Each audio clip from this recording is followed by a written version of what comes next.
I was born in Ottawa, Yeah. Ontario, Canada. And as a young man, I remember my parents were concerned that I fit into the dynamics of Ottawa. And when I was 5, they moved to Hull. And I got to go to school, grade 1 in Hull.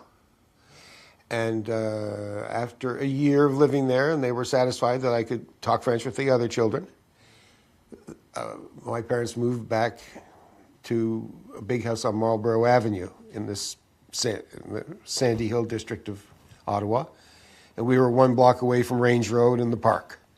In 1953, we drove up here in a big new Cadillac car that wasn't ours, of course, and to a home in Mimico at that time on Primrose Avenue. I remember it vividly. It was all completely different than Ottawa. Big lake instead of 2 rivers. And I went to school at Mimico High School for a couple of years. And that was a transformational. My brother and sister were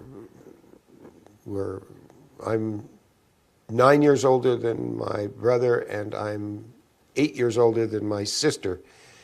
So that would be 9 and 10 years older. So I'm a considerable vintage older than my younger sister and the youngest, my brother, Brian.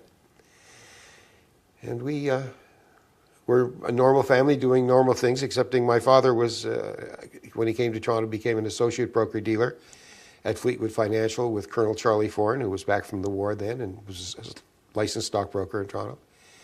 And my dad took to that environment like a duck to water.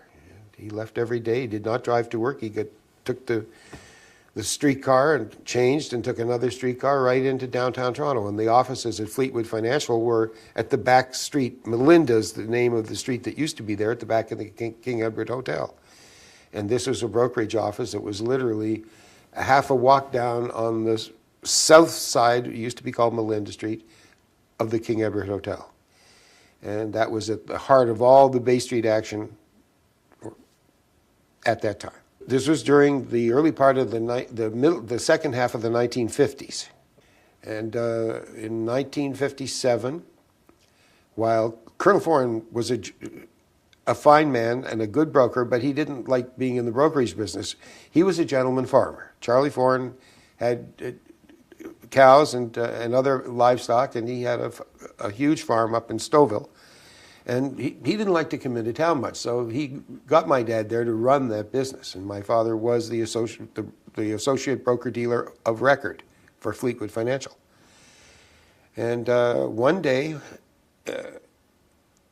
Ian Thomas walked in because he saw the sign Fleetwood Financial and was going around looking for people. And he ran into my father, and the first conversations proved fruitful. They liked each other. And Ian was looking for a factor. This is a British term that you would be familiar with that a lot of Americans have never heard before. Most Canadians don't know it. And it basically has to do with, it comes from the tradition of wealthy landowners in England having somebody to do their commercial work for them. The loans, the interest on the loans, a lot of things back then weren't paid with money. They were paid with agricultural commodities or labor. Stonemasons cut stones and laid stones. Well diggers dug wells. It was that kind of a tradition. Ian Thomas's problems, the way my father explained it to me years later, was that Ian had government income, but it wasn't that the costs were rising to meet income. It was that government checks come slow. And he had problems with his cash flow. They were a profitable company, but he had to pay everybody on Friday. And so he needed what today is called bridge financing. And my father, after they met several times, and my father learned what it was about, my father began providing bridge financing to Ian. And my father had gone to Ottawa virtually with maybe a total net worth of $5,000, but not more than that, and a wife and 3 children. But he was there and at an amazing time, and there were some amazing things going on. Canadian mining stocks.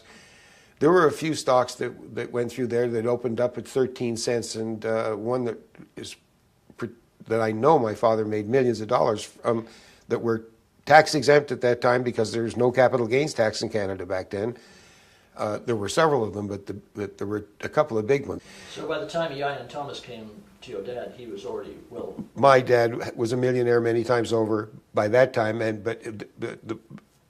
but there were a lot more good things happening in my father's life. And in 1960, my father decided to get out of the brokerage business. In 1960, the Americans changed the law, and Canadians could legally no longer call customers in the United States to offer them shares or to manage their accounts. That all had the law was changed, and that it all had to be Americans with Americans and Canadians with Canadians.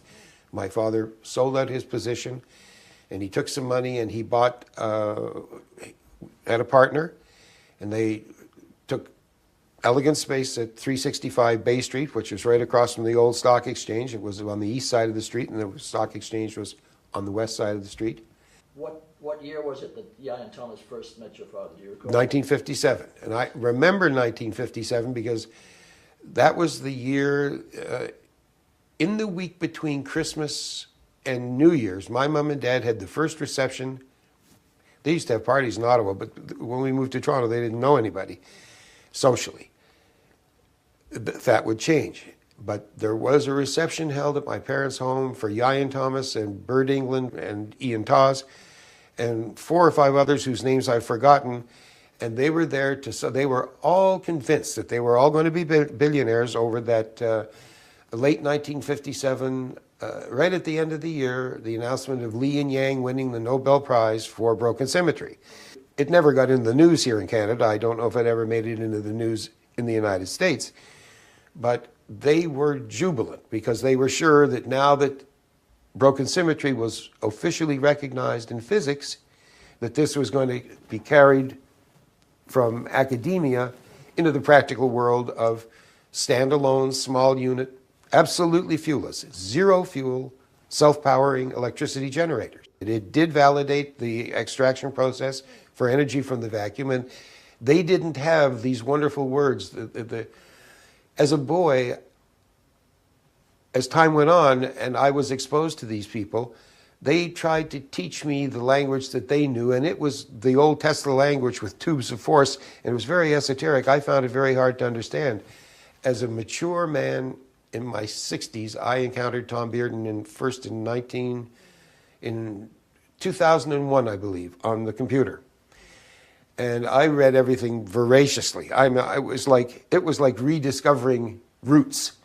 I became fascinated with this stuff, and I just read everything that I could read. And what Tom Bearden has done is wonderful. He has brought a language of understanding and sanity into something that used to be very confused, I think deliberately confused, to keep it out of the hands of the general student body of people going to electrical engineering school and doing physics at university. Somehow the physicists seem to understand all these things, but the engineering departments, this is blasphemy to them. When I was the Metro chairman of all the chapters in Southern Ontario of Gamma Sigma fraternity, several of my dearest friends from high school who went on to university at the U of T went to engineering school. But I was never allowed to get into this subject with anybody because immediately that you start talking to them about this, they say it's not in the textbooks, and this is rubbish. But it seems like Ian Thomas and his cohorts were in fact familiar with this hidden science. The beautiful part is the work that they did and their ability to integrate the German sciences with the Tesla sciences and whatever was coming out of Cambridge, the physics boffins at Cambridge. And they had resourced the top guys, the top people in England from the aerospace industry that they had, the aero industry that they had in England at that time. And they had brought the Germans during the war, they hunted these people down and saved them from the advancing Russian armies. And at first took them to England. That was the first stop, or directly to America in the case of Wernher von Braun and the rocket Germans. The Allies had this all planned up. It may not be online yet. We may have to wait another 50 years to see this, but I know for a fact that this all began in 1943-44, and when FDR died, and Harry Truman became the president because he was the vice president. Truman and Eisenhower had a special relationship, and Truman understood Eisenhower. And after that, Eisenhower made it a top priority to get people like, Wernher von Braun. Of course, he had been doing rocketry in America before World War II began, so they knew that was all laid on. Yeah, But he worked with Goddard. he worked with Goddard, absolutely, that's the name. But there were other ones. There was Victor Schauberger stands out, who had a vacuum repulsine motor that they got Schauberger out of Germany with his machines. There was Dr. Meith, Ricard Meith, who had worked on the Meith-Beluzzo saucer, which was very much bigger. We've all seen the VZ9A air car that John Frost did, but that was out in the parking lot. And they had that there for people like me. As an aside, sometime in the 1960s, I don't remember the year exactly, my mother and father said, "You're not going to school tomorrow morning. Your mother's going to take you out and show you something. We want you to see this." And sure enough, my mother drove us out.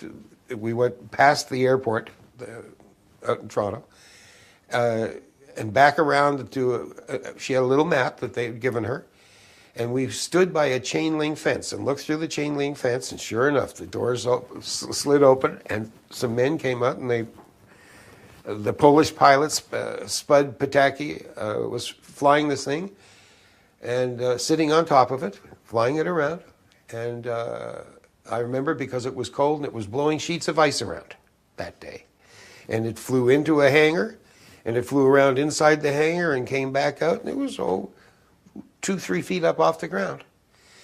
It was wobbling a little, but it was flying. And I knew for sure I'd entered a world of secrets because there was nothing between the ground and this saucer-shaped craft but air blowing down. Yeah, and this was the craft that was, you said, out in the parking lot on the front page of the magazine. I asked Yayan, years go by and friendships develop. I was the youngest son, and he didn't have a son. He has 2 daughters, or had 2 daughters. And slowly, as the process of revelations came and they learned to trust me, and I learned that I was going to be a good boy about all this and keep my mouth shut, it turned out that John Frost had developed two what were considered revolutionary aircraft designs in England before he had to leave England. And both of those machines, a very beloved test pilot in England got into one of these things and flew it up, and it crashed right into the ground, and he got killed. So Frost said, I can fix this. And he went back and he built and made all kinds of very expensive arrangements to another craft that was modified from the first one. And the second best test pilot in the entire UK got up and flew it up out of an air base. It crashed into the ground nose first, and he was killed. And that's when John Frost found himself on his way to Canada. And Canada was a half stop on his way to New Zealand, where he finally retired. What the public does not know, and what I'm saying to you now, which I've said to you in private, is without a doubt, absolutely, it is irrevocably 100% true that an American who had done work in England called Thomas Townsend Brown was the actual project director for the 2 types of saucers that were being built at Avro that had nothing to do with the VZ9 air car, other than that they were brown disc-shaped. One of them was the Meith-Beluzzo saucer, which was at least as big around as the interior of this house. That would be what, 30 foot? Oh, 60 feet. It would be a lot bigger than this. It filled up the whole bay, but that wasn't the big project. The real that was brought over from Germany? No, they built a new one from Germany. They got Meith, and they got Meith was a fuels wizard, and he had come up with a chemical fuel process that they used in the. Perhaps you've seen photos of the Nazi bell-shaped saucer. Yes. The chemical fuel in there. I remember Yayan commenting to me that You could always tell the Germans that were there because they put an awful lot of hydrogen peroxide in the fuel. Now, I don't know about fuel mixes, but Jayen certainly did because one of his employees, they had special projects there. And the first special project that they had at DesignX that began in 1953 or 4, they called Private Venture Project Solid Fuels. And there were always very truncated names like that. They all started off with PV. The private venture meant that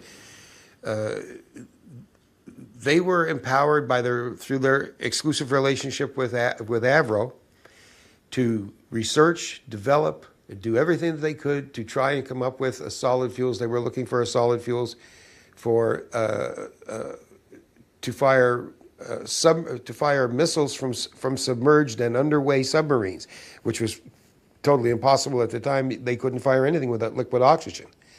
And they had I remember him, I met him. This chemist was not from England. I believe he was from New Zealand or Australia. I think his name was Jerry. And he came up with the solid fuels that was the first project, a private venture project that Jayen and DesignX sold. And they sold this in 1958 or 7 to the United States Navy and the U.S. government. And was the beginning of the Polaris missile submarine. That was those fuels became the solid fuels in the Polaris missile system, which was the first stealth. This enabled submarines to fire underwater missiles that would go right up and into the atmosphere and go intercontinental while the submarine was moving, and this gave them stealth. And this was the introduction of the first, and led to speculation that if they could do this in the water, they could do it in the air with new materials and new designs. So it was a very interesting time at DesignX, and the first success, I happen to know that they got paid on top of their costs a $6 million profit on that one. And private venture projects at DesignX were seen as a great investment. Unfortunately, most people didn't know about it, but because my father had been the factor, he was invited to finance, to look at the other special projects that they were private venture projects. And the next one after the solid fuels project, which had been sold and was a done deal, was this zero fuel engine project. And the very name zero fuel engine, they told me, and later on I saw from the men at Avro, because the Avro contingent would come and there'd be the military component, and there would be the PhD engineers, aero engineers, and physicists, and so on. And the Exxon for some reason was there. The Exxon engineers were at Avro. They were living out there. They didn't come and go from Houston. They came and stayed for years. They watched all of this meticulously. And the tests went on for years. DesignX. The zero fuel project, was that headed towards a flying craft originally, or? They had the Silverbug craft was the T. Townsend Brown design. The electrodynamics were imported by T. Townsend Brown, and this other fellow that he had with him, whose name escapes me. He was working with Dr. Bert England and Ian Tawes, who had several master's degrees. And they used to say, knew everything that there was to know about steam. He was from Scotland. Bert England was blue-eyed, 6'3", thin, very, very studious. These men they organized themselves as to who's the leader. It was easy to see straight away that Bert England was the intellectual. Bert and Jayen Thomas were the intellectual leaders, and Ian Tawes was like the second man to Dr. England. And they worked with everybody that came along, but this was all under the Avro DesignX relationship was based on Operation Paperclip, Project Silverbug. Operation Paperclip had to do with gathering up all of the Nazi war scientists and as much of that material as they could, and to get it to England or get it over here to North America to develop into something bigger and better, or at least to see if they could. And that's what the whole Designex Avro relationship was based on, Operation Paperclip Project Silverbug. And Silverbug was the T. Townsend Brown craft. And this gets to be a complicated story because the American-Russian negotiations, we all know as the MAD treaties, the Mutually Assured Destruction Treaties, which created the hegemony between the United States and Russia that was put in place in the late 1950s and is in place today. A whole succession of Russian leadership, they sound like they're going to bomb America, and the Americans can say, well, we're going to bomb Russia. And they talk like this for public consumption because they have a global hegemony of fuels. Nuclear electricity fuels, or fuel rods, and of course, oil, natural gas, and coal. And this has been going on now, without a doubt, since the 1950s. And the Russians and Americans are partners then, and they were partners now. And there is no animosity or... This is sold to the public to keep the public nice and obedient and under control. But Russia has no intention at all of ever dropping nuclear missiles onto North America. And the Americans would rather blow themselves up than have a nuclear war with Russia because Russia's got lots of nukes. And so it was kind of confusing to learn these secrets as a young man and not be able to talk. Thank God I didn't talk about any of this. And I'm 70 now. Because this changes your whole perspective. You look at the politics and you suddenly see things through a different lens. Now you're realizing that a lot of what you hear isn't the way things really are. And that sometimes the scarcity that they say exists doesn't really exist. And that there is no need for $100 a barrel oil or even $50 a barrel oil, excepting that we know for a fact that $50 was the theoretical price at which tar sands oil became effective. And the whole deal between President Eisenhower and Prime Minister John Diefenbaker, and I know this to a certainty, because I know somebody who was privy to this, and I knew them well, told me that Ike took John Diefenbaker on a fishing trip after he had asked him to indict, and Prime Minister Diefenbaker had told everybody that they had terminated all the Avro projects on one day in late December 1960, in December 1961, when it was all terminated officially. And by terminated, the only Avro arrows you can find they just disappeared off the map. They flew them away to the United States, the ones that could fly. And there's a couple in arrow museums, and there's only one, there's a mock-up of the Avro in Canada, but those are in American museums. And the VZ9As, and they're just these sad little round little saucers, two-seater things. And that was the Avro car, the fan powered. Those are in American museums. The point is they were built in Canada, but they were all taken away, and they've never been. No Canadian can ever see any of these things because they didn't want anybody to know about it. They had a list, and they were in a race to get these Nazis before the Russians did. Now, the Russians got a lot of these Nazis, and they took them back to Russia, and they worked them as long and hard to get everything, squeeze every drop of information. And we know this because the Russians, like the Americans, have a very well-developed electromagnetic energy from the vacuum industry, if you will, for lack of a better word. We know this because of a very strange set of circumstances. My father, as you may know, was in the RCMP during the World War II. RCMP being the Royal Canadian Mounted Police Force. He was in the intelligence section of the RCMP, which was a very small enclosed shop and didn't have any political interference at that time. They were a law unto themselves. There was no ministerial oversight of the RCMP back then. That would be MI6 in England. If there was an oversight, it came from MI6. It certainly didn't come from any elected politician in this country. I can assure you of that fact. And they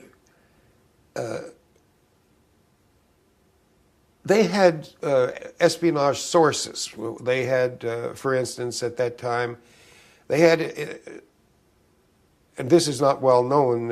In fact, even people going to Google won't be able to find this online, but it's 100% accurate and true.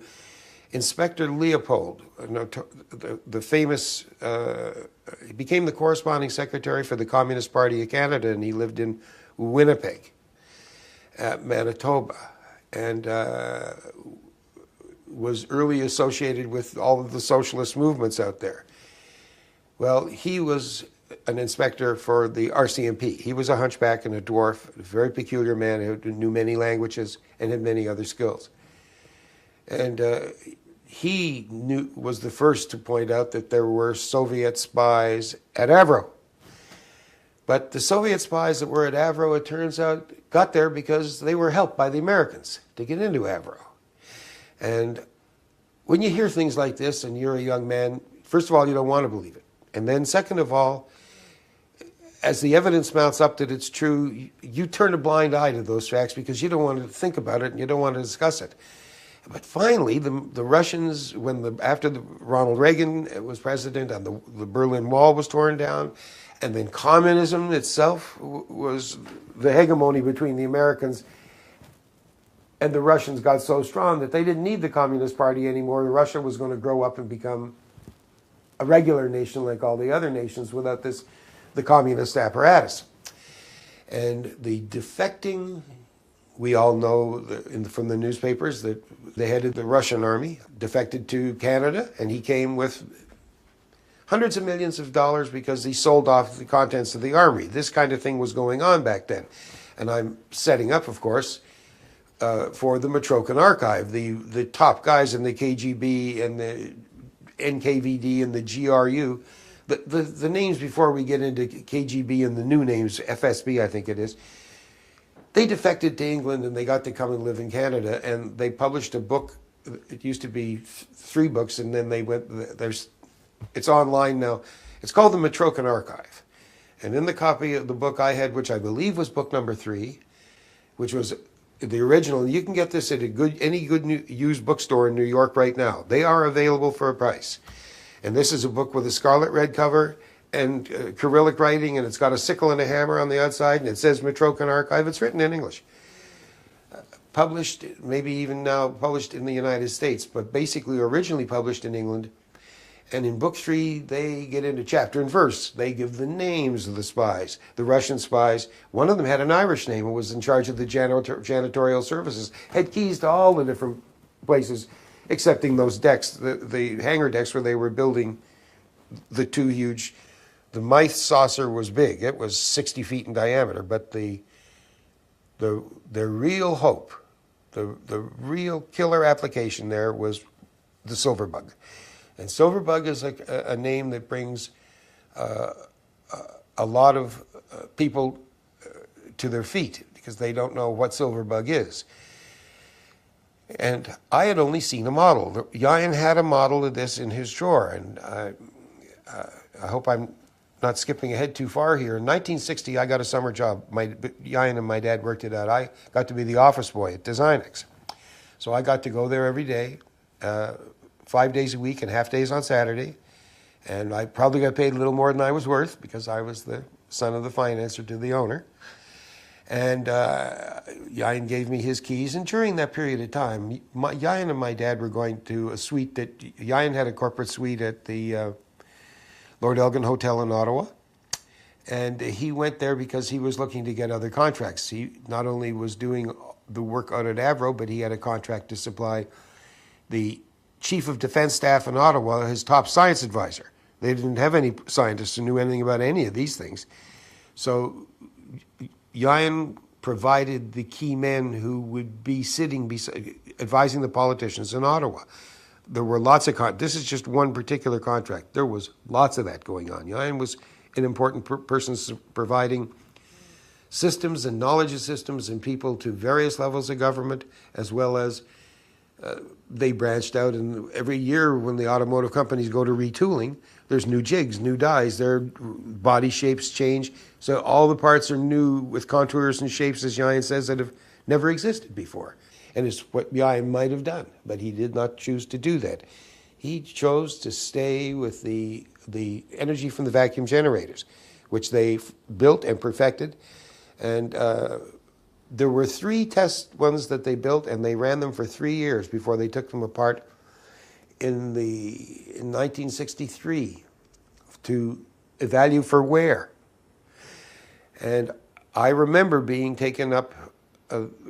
Designex was located in a 13-story building, basically two lots west on the north side of Richmond, at Richmond and John Streets in Toronto. And the first, there were lots there because it came with parking. At the corner of the northwest corner of Richmond Street and John Street was a huge parking lot. And then there was this huge industrial building. Now, when I say huge, it was huge from my perspective then.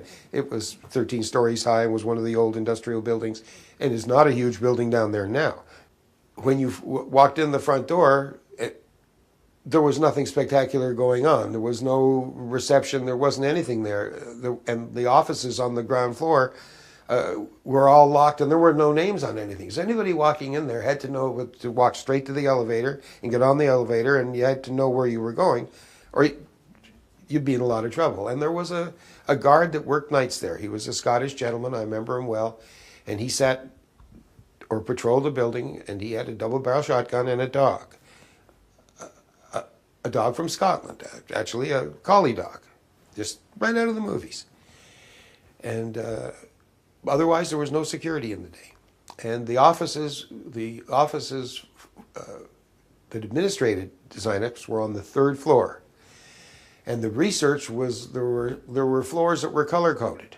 And along the walls were these punch cards and time punch machines. Everybody had a time card. But because Jaen's agreement with Avro was such that Designex emigrated people to move from England with their families, their furniture, their possessions to Toronto, Canada. And they got settled here, and they all needed various levels of support to do that. And that's what Designex was set up to do. And about 300 of them or so were working in Designex full-time, and sometimes the building at Designex, when it got full, like at automotive retooling time, when they brought in draftsmen and technical writers and all of the various things, they're on the menu of services offered by a design engineering firm of that type to the various government and non-government clients, it would puff up. Plus, there were about 700 employees of the 1,400 or 1,500 employees at Avro who got their checks from Designex, but the money came from Avro to Designex and from Designex to the employees. So they were contract workers. They were technically employed by Designex, even though they never came to Designex. Their check came in the mail, and they reported for work, again in a time punch situation at Avro. So these companies were very, very close. And it was an exclusive relationship, just like my father's relationship with Jaen became exclusive. Yeah, and so you started working in the office pretty close. I was the son Jaen never had, and he liked my attitude and the way I was about my own father, and that my dad and I were close and affectionate, and I didn't have any of that. There was no father-son resentments going on, not from my dad or from me, and he liked that. The other thing was that he knew I'd keep my mouth shut. And so I got the run of the place, and I got to go up on all the floors. There were floors from the 5th floor to the 8th floor. The floor was painted yellow, and if you didn't have a yellow thing, you couldn't be on there. They had these triangular shaped badges, which is another thing. The security badges out at Avro, everybody had to have one. And if you didn't have the triangular badge, you couldn't go. They had armed guards. Nobody was allowed to be there. Of course, we didn't know at that time, but they had the Russians inside. And it turned out it was the Americans who orchestrated the Russians being in there. They wanted the Russians to know that now that World War II was over, there was going to be a new arms race. And it wasn't nothing to do with missiles or Sputniks. Those were all excuses.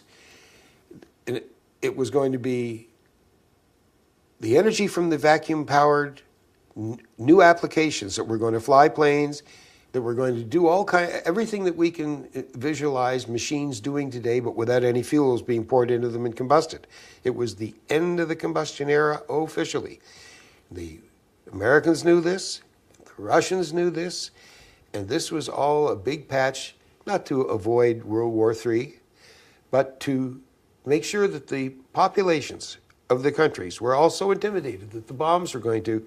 I remember being in school, Tony, maybe in England they didn't do this, but here in Canada, they used to say, well, we're going to have an air raid. And this was in the 1950s. And they had all the kids in the class get down and hide under their benches. Now, we had these Bavarian fire drills, if you will, several times a month, and this went on for years. And that puts it in a kid's mind that you're getting down there to hide from the nuclear bomb going off. And they did this to condition us all to be good, dutiful, little frightened people who, when told that there is no such a thing as energy from the vacuum, would say, yes, sir, there's no such a thing as energy from the vacuum. I'll never say those words again. Can I go now, please? Nobody handed you a candy and gave you a kiss if you gave the right answers either. They said, let that be a lesson to you. You know, it was very top-down authority back then. None of this, the miniskirt revolution of the flower power and the skirts going up and everything else going down in the 1960s hadn't happened yet. But it was about to happen. We're still back now in 1960, 62, 63. By 1965, 66, from San Francisco to Toronto, it was a whole new scene, but not at Avro. And they, in 1961, to put it bluntly, in 1960, Dr. England and Yayan took a system that I know for sure because I saw this happen. They loaded a working system onto a truck. It was working. Once these systems were turned on, they were never turned off for the whole life of them. It wasn't a matter if somebody wanted to use the energy that was being poured, this machine was generating, they just turned the application on. But the machine itself was never turned on or off. Once it's on forever. Just leave it alone, it'll do fine. Doesn't need any fuel. It's just getting lots of fuel from outside because they were pulling the electricity right out of the ambient air and there was no exhaust ports at all. And they were lighting all the things that you see in John Biddy that was exactly the same but a little different. They didn't have LED lights so that they were lighting 60, 100, 120 watt bulbs. And one other thing that they were doing to show that the electricity was coming out of there that could power things was they were playing radios rather loud. In fact, one of their little tricks that Ian Tawes particularly liked was he had a real good radio and they would play the BBC News. And they would get the BBC. There was no cable in. They produced several, and they weren't all the same, but there were two types. The original one was called the zero fuel engine system.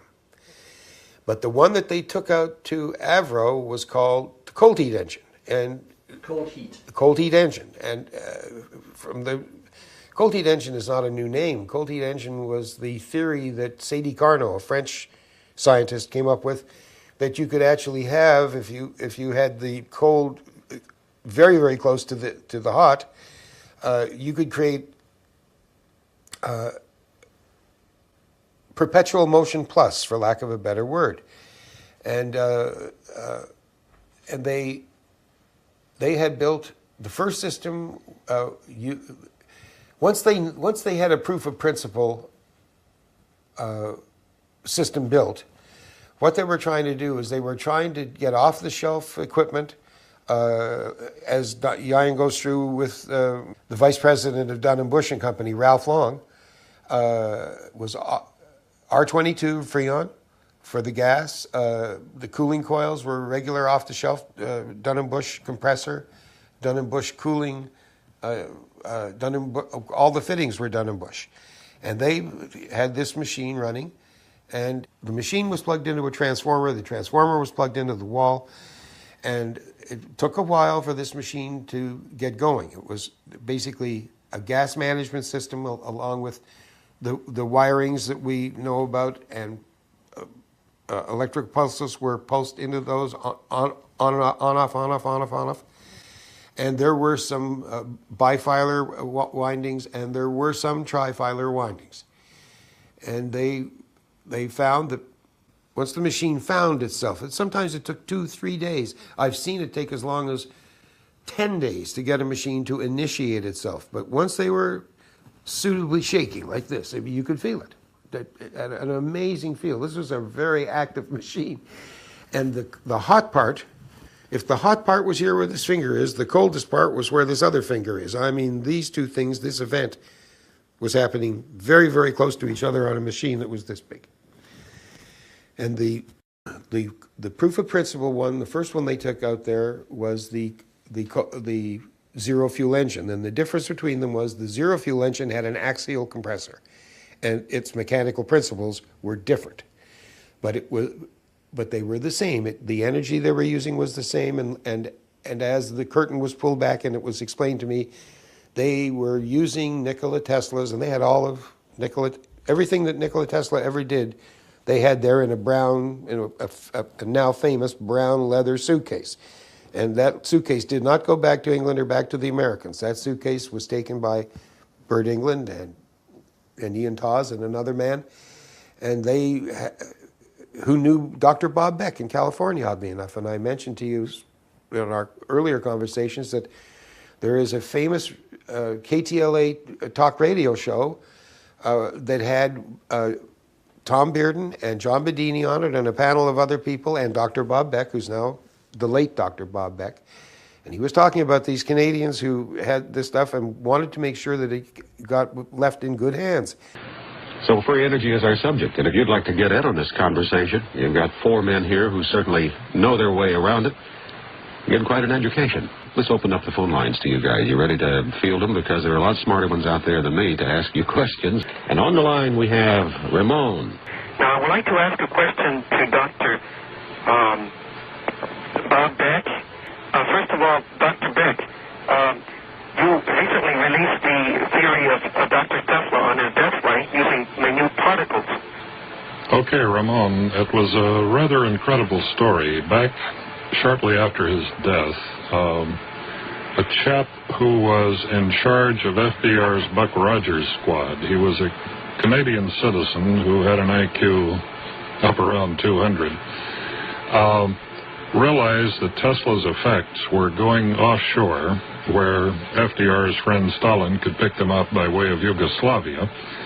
And he had the good sense to microfilm a number of the Tesla papers, which had never seen the light of day until the Psychotronics conference this year, when I decided to go ahead and release this material. He left these papers with me in trust about 25 years ago. That's the one. That's the one. A great. That is very, very informative. Much more informative than people would think at first listening. And the information was that after it was all closed down and they knew it wasn't going to be going back, they wanted the Tesla information to be in the hands of free people. And they took it to America, and they took it to where they felt it had the best chance of being used.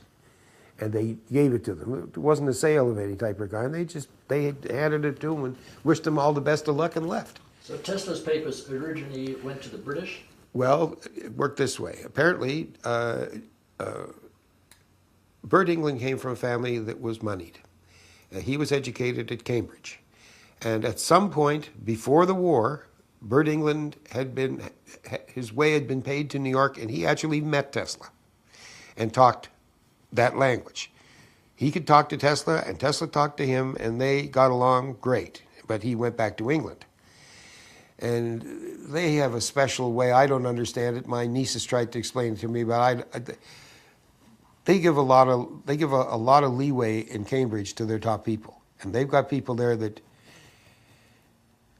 when you compare what they have to what the Americans have and the size of the American infrastructure compared to the tiny British one, they always are ahead of or right up to speed with the Americans. The Americans don't have, it is not like the Americans are going to teach the English anything. This is not, it's a collaboration, and if anybody's ahead, I would say the English are still ahead. But this is not public knowledge, and people would say, well, what does Doyle know? This is all heresy. Why, this can't be true. It flies in the face of what we've been telling everybody science is about. But of course, if I go on much longer, there won't be any secrets, because I guess we're here today to open the door and let the sun shine in. And I intend to do that. The energy from the vacuum was not a mystery. This was known from Tesla, but Tesla wasn't just any old Serbian. When Tesla came, he was a doctor when he got to the shores of North America. He was an educated man.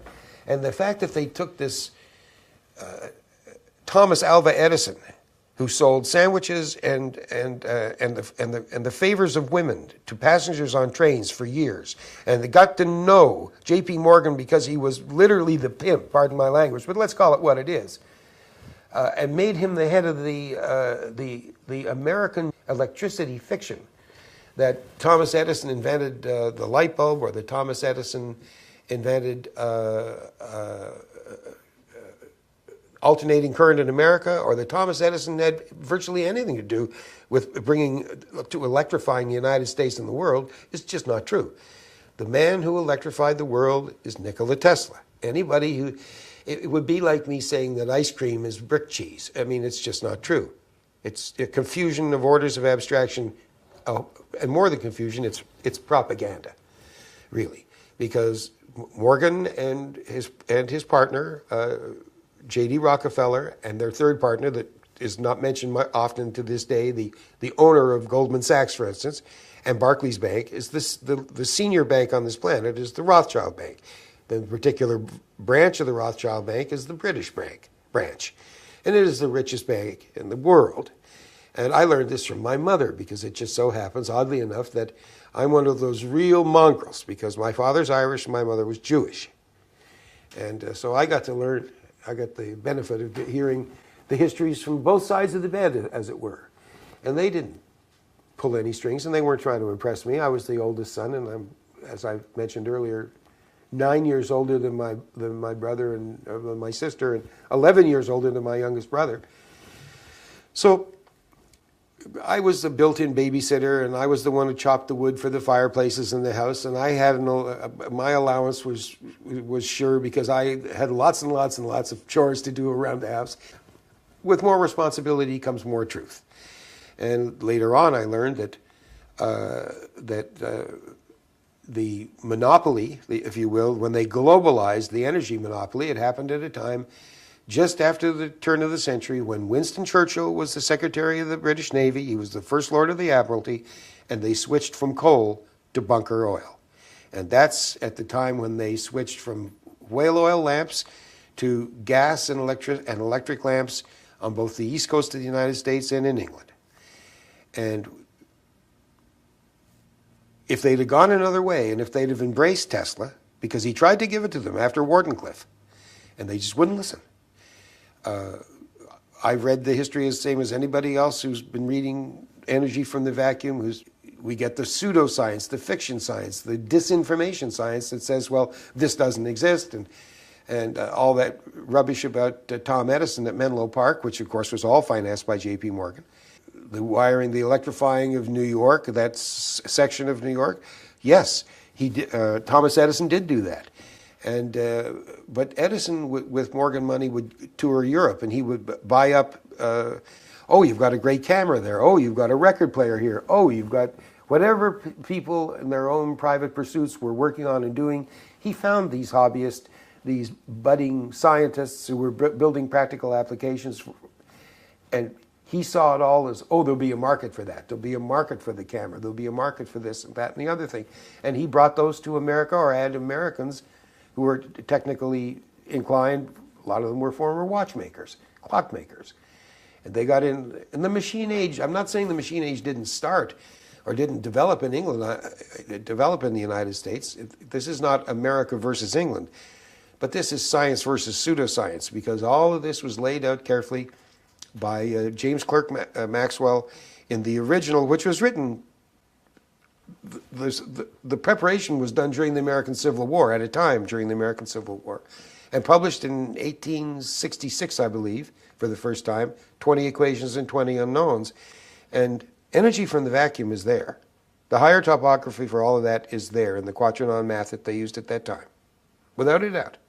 They hadn't truncated it all down to heavy-size vector and tensors. It wasn't like that yet. Tesla saw that, he recognized that, and he went, when he came to America, apparently he brought a few little things. He had a model of Niagara Falls and exactly showed them the wheelwork and the magnets and so on that he wanted to put under there. Tesla took years trying to convince George Westinghouse and to convince, finally, who he did. He took years trying to convince J.P. Morgan and to convince Thomas Edison that his direct currency generator, which they had, which was a huge 2-story high event, that they didn't need all that, and that was a mistake. And of course, you can read this in Niall Kilkenny's famous Nikola Tesla on Google, his website, The Man Who Electrified the World. They have photographs of all this wonderful stuff. And the lovely photograph, a real telling photograph of Albert Einstein, Nikola Tesla, and the hunchback and dwarf John Proteus Steinmetz. A lot of people don't know who Proteus Steinmetz was, but Mr. Steinmetz was an electrician at that time and an engineer who is credited, and I believe he did, come up with the original wheeling and freewheeling of the electricity from Rochester, New York, to light up the Great White Way on Broadway. Because when they lit up the Broadway district of New York, that was when the celebration started, and that's when electricity had come to America. And what people don't seem to know is that 20 years after Nikola Tesla had electrified Niagara Falls, and 20 years after Buffalo and Rochester and Kodak and all these big companies where it all began in the electric age, they had lots of light, but to get that light down to New York, that was had been a problem until John Proteus Steinmetz came up with the magnets and what to do with the wires and how to treat all this and the circuit breakers and everything to get the electricity from the Niagara Falls area, from Niagara Falls, New York, all the way over to Rochester, down into the city, and of course to Albany, but New York was the goal. Well, let's reboot back up to World War II days. Okay. And we have the German scientists who were migrated via England over to. Some came from England to Canada, but the Germans, the route was always either from England, but always to America first for the paperclip cleansing. The American law at that time was such that they couldn't emigrate these people under American law to the United States because all of these men were war criminals. Every single one of them, including von Braun. So they put them through Operation Paperclip, Project Silverbug, and that got them exempted. And they were brought to America for national security reasons. So people who would have found themselves hung if they had gone to trial in the post-war trials in Germany didn't get hung. Clamor is a good example. I am reliably told by my father and by Jain, who are not here today, unfortunately, that several maniac, real Nazi Germans who survived the wars but never changed their stripes at all were given passes. I am told by my father, and Jain Thomas told me that Dr. Richard Meith, Ricard Meith, was such a person. They told me that General Hans Clammer was such a person. And when you consider who was populating Avro and Designex, these were all people from England who had felt the point of the Blitz in England and had seen what happened to the British Army after Dunkirk. And it killed off so many people that there was a definite fear, loathing, and hatred of these people. And when you factor in that Dr. Meith came from Middlework and Dora, particularly, where they did horrible, horrible things to the people that were in those camps and worked them to death and murdered them. So when they got here, this was a way to sanitize their escutcheon so that they could come and pass among the Americans freely without friction of having been called by true names, which would be mass murderer, arch criminal, what have you. And they escaped all the justice. Von Braun, as we know, went back down and got to work at the Goddard Flight Center. And they just took those were V1, V2 rockets that the Americans started launching, were the first rockets launched. They just took the German insignias off them. And it all started with German fuels, German designs, and even German rocket, the casings, the outer shell of the rocket itself, were all shipped over in the earliest tests. Were live German rockets taken at a time before World War II and the European theater of operations was over. This was all going on in in 1944 and 1945. And I heard the stories. They're hard to believe. First of all, it's hard to believe that these sciences existed. Flying saucers. Now, that sounds pretty strange. But my father, there was another Doyle family. There was two other Doyle families in Ottawa. And one of them were dear friends of my mother and father's. The head of that family is Gordon Doyle. Gordie Doyle has the same surname as me, but we're not related by blood. And he had been a highly decorated with Bomber Command out of England, a Canadian who flew in the RAF and later on the Canadian Air Force. And I heard stories about these, the goings-on backwards and forwards, and the goings-on in the field during the war. And they had, even though you won't find it on the internet, Eisenhower, they had tasked lots of people to look for German scientists and to look for saucers and to look for, they wanted to get a hold of the Horton brothers in the worst way. America didn't have a jet in the game. The Horton brothers had those jets that they built that were all laminated. If you've seen them, they had no tail. This is a very strange looking aircraft. It didn't have a tail, but it had air stability and they... Flying wings. That's right, and it flew great. It flew, and it scared the bejesus. The Foo Fighters scared the Americans, but didn't shoot anybody down. What were the Foo Fighters? The Foo Fighters are some kind of beam technology that I'm not sure what the word gestalt means in electrics. I did not go to. I was pressured by Yayan and my dad not to go to engineering school, which is where I was headed, believe me. When I knew I could do the math, when I got those great math marks leaving high school, I knew I could. I had special tutoring from Dr. England that year. And I had the third highest math mark and in my school here in Toronto. But at any rate, they said that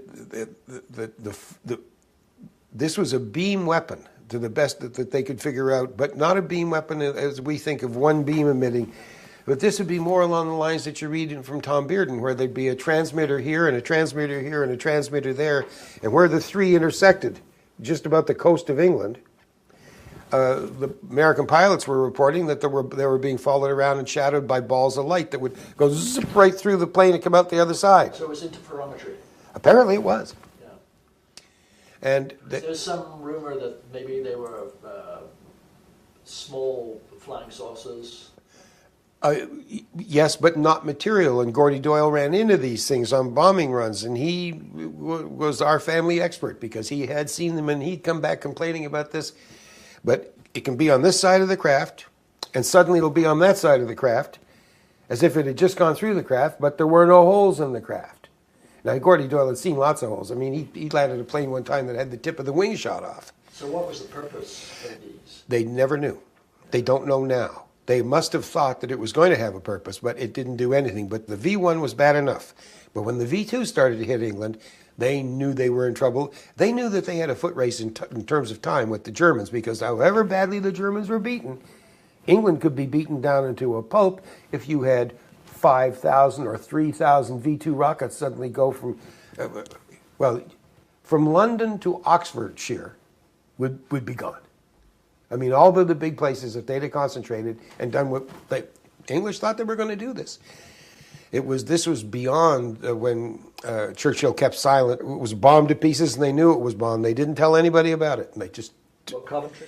Coventry is the place, absolutely. Bert England had definitely connections to Bletchley Park and the first computer, and they had the Enigma decoded, and they knew that Coventry was going to be bombed. And the Enigma machine, the very first Enigma machine that I ever heard about that was brought back to England, did not come from a submarine. They got one from a submarine, but not that one. The very first one was one that there was a magnetic. I got this from Hank Fine years later, who was the Charles Tacko's commanding officer, and the commanding officer for the whole thing out in, it was the top guy in the West Coast at that time. for the United States Combined Military Intelligence Service, MIS Sphinx. And he told me that there was a magnetic property in the Gulf between France and England, and this was well known to pilots of the day who flew with magnetic compasses. And there was a German plane that, in a fog one day, thought they were landing in France and landed in England. And the very first Enigma machine known to be documented to be saved was Hank happened to be at that airport on the time when the German plane landed. And Hank ran up to the plane and shot several shots at the pilot, who was still in the plane, and shot the plane a couple of times, and pulled out his other revolver and shot it a couple more times. These were 44 guns, big 44 Western revolvers. Hank was from Texas. And he scrambled up into the plane, and the German pilot was trying to get out of the plane. He was sure that he was going to get killed. He wanted to get out and surrender. And it was in that cockpit that the first one that I know about for sure, that I was told anecdotally by somebody who was written up in all the books as giving one of the first two of those machines to UK intelligence, was the one that Hank Fine took out of that plane. That thought it was a German pilot who thought he was in France, but he had apparently overshot. I guess they didn't have very good equipment on the plane as to location. Apparently, it happened more than once, and that saved them an awful lot of time when they had. They did the decoding at Bletchley Park, which was the head of British intelligence, cryptology, and absolutely communications intercepts. Absolutely, they did. And backing up to the Germans that came over here. So you had Meetha, who it was Meith. Meith. Yeah. His speciality was fuels. Mm-hmm. Okay. Now, what was Kamler? He was Kamler was the general. Basically, it was a package deal. If you want my scientist, you got to take me. Blah blah blah. He was the head guy. He was the head guy. Yeah. This was the Nazi with the boots and the breeks and the red stripe and the hat and the swastika, the death's head. And they tried to tone it down, but he couldn't be toned down. It was a personality thing. He was like that. Because Nick Cook's book, The Hunt for Zero Point, says nobody really knows what happened to Kamler. Oh, I know what happened to Kamler. Kamler retired into Texas. Yeah. They all knew. Yeah. They just wanted him anywhere else but in Toronto.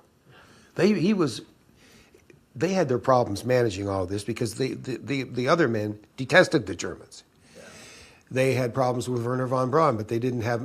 But he wasn't in Canada. He came to Canada once or twice, but basically, the Americans loved him because he was tight with Goddard, and he had established himself before World War II with a certain American cohort, big money cohort, big power cohort that was down in the southern states. They were in Huntsville, Alabama. And they were in Huntsville, Alabama, big time. Yeah. Okay, so Kamler was the guy that was in charge. Kamler was in charge in Germany, but he was a package deal. He brought over the Horton brothers. Horton brothers. I don't know if Kamler brought them, but they were definitely there. And Schauberger. Victor Schauberger was 100% definitely there. Yeah. And he didn't have that beard then either. You see all the pictures of him with a beard. Well, he wasn't wearing any beard. He's a big guy physically. Did you meet Schauberger? No, I did not meet Victor Schauberger. Schauberger's specialty was this vacuum pumping repulsine engine. Right. And basically what they had learned to do was they were, as I've talked about the zero fuel engine now, the actual one with the actual compressor, the one that was purpose-built to power takeoffs and landings for the 12-ton Silverbug craft, that one. And the motor worked fine. It had as its integral, it was the two components, the counter rotate differently, the electric generator inside the machine, inside the turbine housing that was purpose-built for that. Those two sets of magnets, the inner one rotated one way, the outer one rotated another way, and they had in the front 5 holes that are about as big around as a dime, and they come but those holes go round like this, and they come out 1 hole in, 2 holes out, that were triangular shaped. There's this little needle type you could feel on the back there. And the outer ring, the slats were just angled. And so what you had was the force of the gas coming in sent one thing going this way and the other thing going this way. And that technology, if you deconstruct the Victor Schauberger repulsine engine, you will see in the guts of the repulsine engine, you will see that these little lines that go like this, and there's not much movement. But if you were to look at it and ask what this is, these are basically S-shaped lines, and what they were doing is putting the gas in one side, and it made it rotate. Because we forget sometimes that in German, what they call a torsion field, which affects time and a bunch of other things, torsion is another word. In English, we call that rotation. So it's a rotation field. A torsion field is a rotation field. This I got from Dr. England. I never forgot the lesson after he explained it to me, because I couldn't understand this at all. Where's the electricity coming from? You're breathing the electricity, Willie. You know, they would. It started off being explained to me that way when I was younger, and this is, you know, then I got to work there. And after a while, when they were comfortable with my dad, and after years, when they were comfortable with me, I could ask any question. And they didn't smile. I mean, they would smile, but they would answer me in ways that trying to help me to understand what they were talking about. So for somebody with my background who had been right there at the cutting edge of where this was going on, there was no doubt about whether it worked or not worked. The lights were going on just as in the Bedini experiments. The machine ran cold. You hear this over and over by everybody who saw the machine. In fact, in the Ian Thomas interview, there's a part there in part 19 of yours. About 2/3 of the way through the piece, Ian Thomas says, now, he was talking about bureaucrats, and he was talking about Ted Rattray, who was a big, powerful bureaucrat. Ted Rattray was a diminutive man. He was slender, and he was about 5'6" or 7", but he was short. I was at home at 61 Claywood Road with my mom and dad that day, and my brother and sister were somewhere. The phone rang, and my dad answered the phone. And he said, I want you to take the car and go over to Ian's house right now. There's something I want you to see. No build-up. Nobody told me what to expect or anything. So anyway, I took the car that was available, and I drove over to Ian's house, and that's how I met Ted Rattray. And when Ian Thomas says, a friend of mine came by to visit me, and Ted Rattray collared him and told him what a great deal it was, and there are witnesses. I remember well, a visitor came up my drive, and he even collared him and said that he just tried to break through. It was me that met Ted Rattray. I went over there, and as I was parking the car, Ian's front door opened. Ian lived in a cul-de-sac, it looked like something right out of England. There is a section in Toronto, in Leaside, where a lot of houses are built that way. Ian just loved that. He and Joan, and with their 2 daughters, lived there. That was the only house they ever had in Canada. Ted Rattray embraced me as the oldest son of the financer behind this thing. And he started it on me and said, you know, you're going to be a very rich man one day. He pumped my hand. He wouldn't let it go. He had a drink in the other hand. By the time this day was over, I had seen what my father was talking about, corporate madness. Instead of slowly easing into this was all laid on him. He came up, he'd heard these fantastic results of a COP of 150,000, which is what the Langenheim-Kaiser report says. But the reason we're not publishing the Langenheim-Kaiser report widely like we used to do is because anybody today would see that and they'd be building them, and we're not going to give it away for free. However, he had read the Kaiser Langenheim report, and he had read the reports, the official reports, which said, oh no, you can't do this. Whatever the readings are, they're a mistake, and you have to change those numbers to fit our outdated, broken, false model. You cannot tell us what it's actually doing here, because that's not allowed according to the second law of thermodynamics. And if you violate the second law, you're Satan.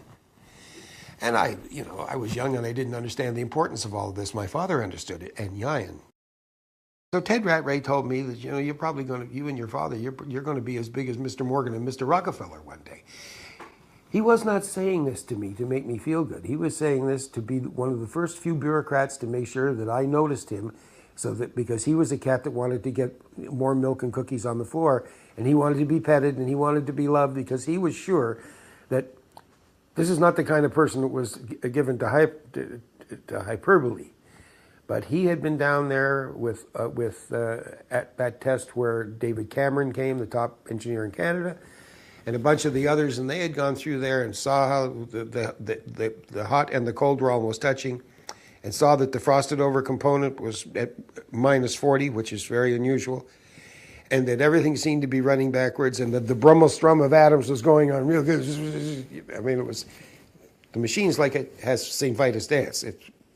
It's bolted down very tightly to the floor, so it wouldn't bounce around, because there was a lot of shaking. And once it got shaking, it shook most violently when it was being initiated. After it found the hysteresis, the collapsing point of gas, when the gas got to an equilibrium state, it settled down, and after a while, you didn't notice it so much. But Rattray was new, and he noticed all these things. And when he saw the numbers and saw the engineers that were supplying the numbers, these were independent reports not generated by Designex. My father paid for this. I know the millions it cost to year after year after year after year after year for 8 years in a row. After the official funding had all stopped from the government and Designex wasn't doing projects, they didn't have profits to plow back into this. We knew what the price of the pain was. But the reward, the pot of gold at the end of the rainbow, so to speak, was very attractive, and rational people were saying, you've done it. It's all going to happen. So, of course, I have never been one to say I can walk on water when it isn't frozen, but it was nice to go back home and have that feeling of confidence that finally it was one of those rare affirmative meetings. Now, over at the same time, I mean at exactly the same time, we have another group of government testers who've come in, denied all the test results that they were getting, went through all kinds of instruments of their own, and finally, they just said, like, these numbers can't possibly be right because this violates this law, this violates this law, and they arbitrarily regauged the results, not from what it said on the test meters, not what any of the instruments showed, but what they had in their mind is what it should be. And that was the report that I sent to you when we first started corresponding, because in my past there was somebody else that I used to correspond with. And when I sent him, at the very end of our relationship, the day that he received that, I called to ask him, did you get that? And I started in, this is how the government falsified the results. I was told, you never achieved over unity. First of all, I was my father's son. I wasn't in the game. I'm just the son. And yes, they did for over 10 years. And the government knows it, and the science community in Toronto at that time knew it. It was way over unity. We're not talking COP3 now. We're talking COP 1500 minimum.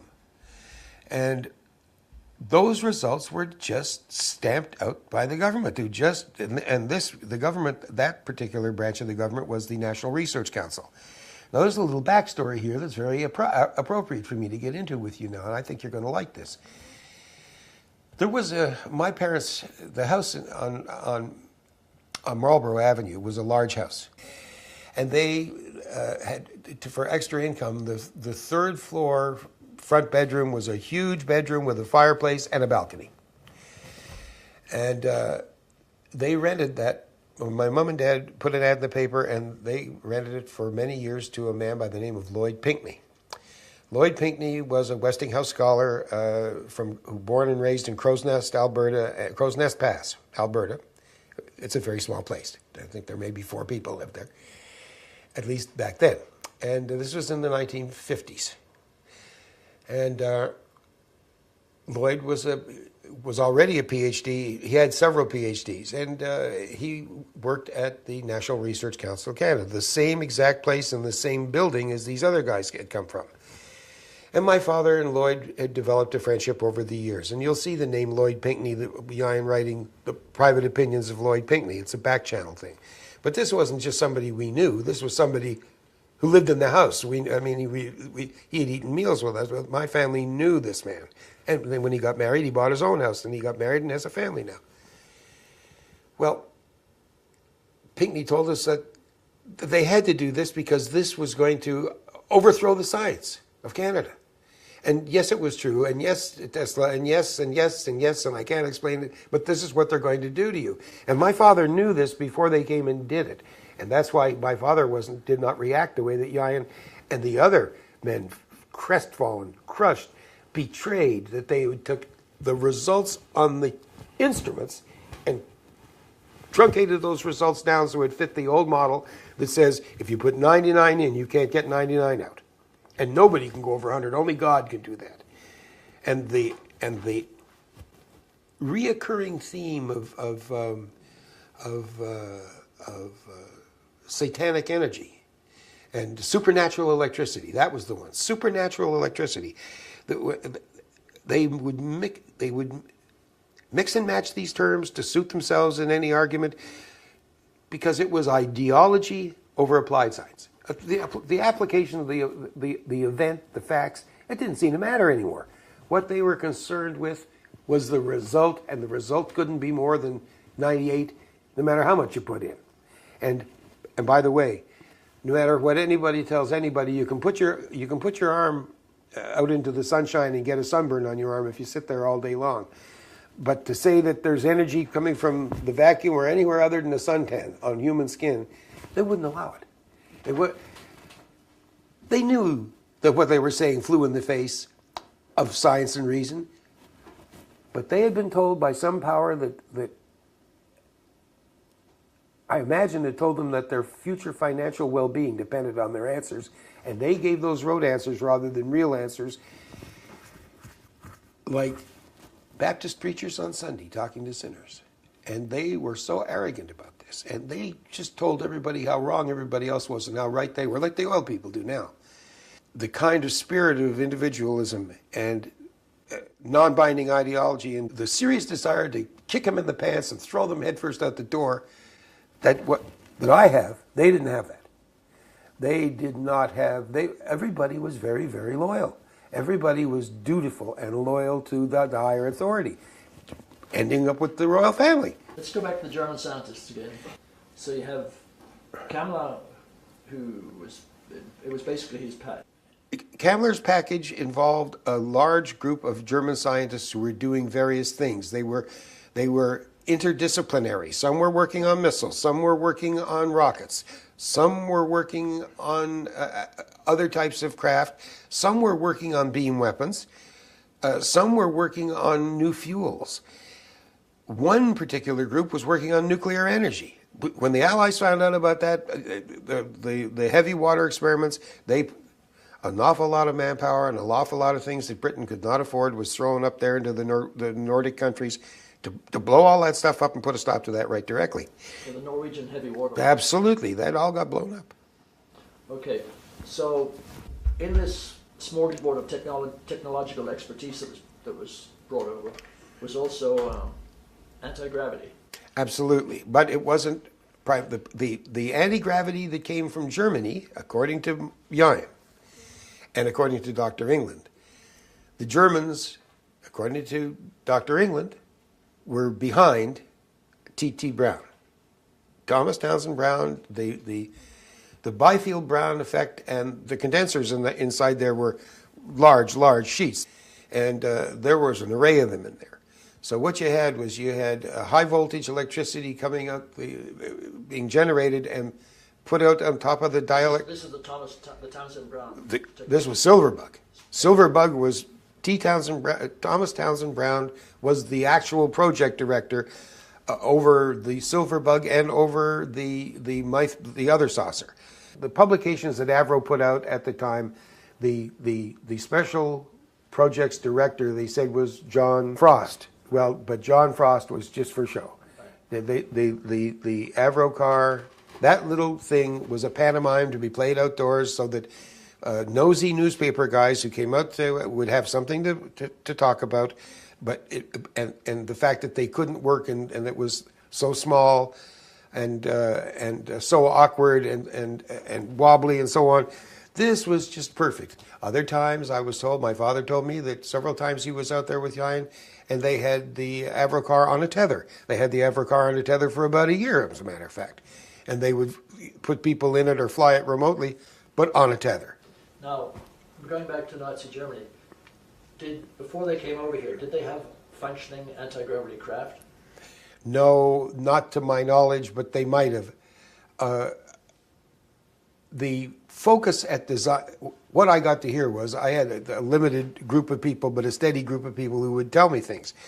And the way this worked was they were interested not so much in arcane claims that the Germans made. The Germans made all kinds of claims. The German scientists, in the 1920s, the German scientists had gotten into translating ancient languages. They had translated the 4 books of the Vedas into German, and they had translated the Bhagavad Gita into German.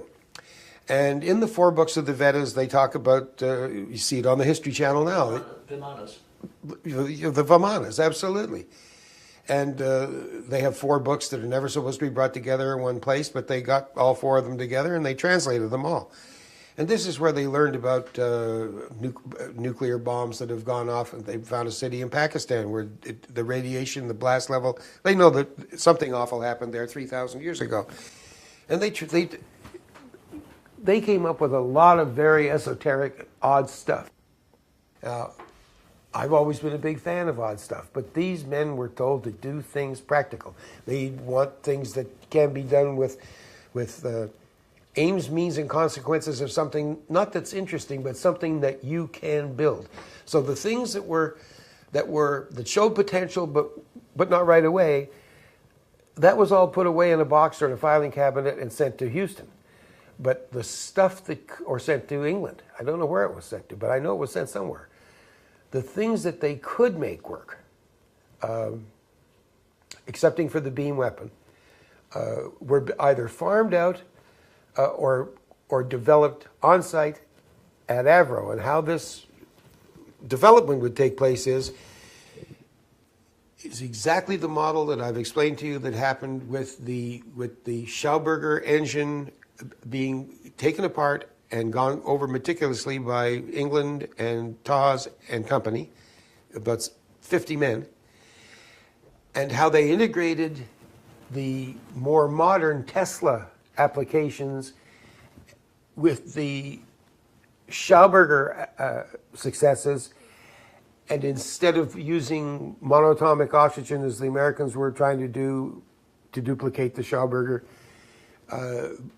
Ian Tawes had suggested that they use workhorse gas, WHG. I'd never heard the title before. And that was, WHG was, the big secret was it was CO2 gas. It was just the same gas that Italians have been making ice cream for kids with in the Middle Ages. And, they had a thing of salt, and they would turn it around, and it would get colder, and basically it began that way. So the German power plant for production of anti-gravity was actually chemical. Absolutely. With a lot of hydrogen peroxide and some other chemicals that I don't know what they were. I was told, but it's not being interested. So it was not an infinite process. No. It just had a fixed rate, just like a gas tank in a car. Absolutely. Yeah. Absolutely. And what they wanted was, Jain said the big demand was going to be to have craft that they could launch and that would stay basically aloft. It would just come down, wouldn't even land on the ground. It would just come down so people could get out and the next crew could go on. It never needed refueling. It eliminated in-air refueling, and of course it eliminated runways because this didn't take off from a runway. There was no rolling stop. It came right down and sat down on the ground, plunk. Or actually, it didn't actually sit down on the ground. I just misinformed you. It hovered off the ground when it got to a certain level. And they, one of the things that DesignX was working on was to map what they call the igonic lines of the world. Now, this is the word they all used, IGONIC. I've never seen any iconic or igonic lines in any book that I've ever read, but that was Bert England's term and Ian Thomas's term and Ian Taw's term for the mapping of all the igonic lines on the planet. Is that like the ley lines? It probably is. Yeah. But these are magnetic lines, and if you knew where all of these were, they said, then you could put that information into a computer or into a memory device and match north to north or south to south, as it were, so that when it got to a certain point, you could just turn up the electricity and the power would build up so you could come right down but not quite touch. And it was these same polarized magnetic charges that Ian refers to when he talks about making all the brakes in cars as little electricity generators, friction-free and fade-proof. And all the vehicles would be assigned a polarized magnetic charge, and they would never be allowed to touch each other, which would eliminate accidents. The charges got bigger and bigger and bigger, the closer proximity. And we all know that proximity fuses work even in cannons that are going where the munition is flying out at 3,000 feet a second. They still go off before they hit the tank, if they're set up that way. On the subject of these igonic lines, Mm-hmm. do you know if during the International Geophysical Year, I think in 1957, that part of that, I think, may have been to map those? Remember they had a complete radio silence and... I don't remember that. You know what I'm referring to? But I do know what you're referring to, and I'm sure it was. One of the ways that the secret establishment works is they'll announce a little thing here and a little thing there to cover up an experiment or something that they're doing and to give it plausible deniability and to blow life into it, to get a crowd, to have people come around, to attract scientists to listen to for outside reactions, and of course to explain why they're there doing whatever it is that they're doing. But the one thing that they're never going to do is to tell us the truth about why they're doing that, because they don't want anybody to know what they've learned. They don't want anybody to know the information that they came to the set and setting with. And the last thing that they want to telegraph to anyone is their intentions for the future. Because when they do this, it's all about the future.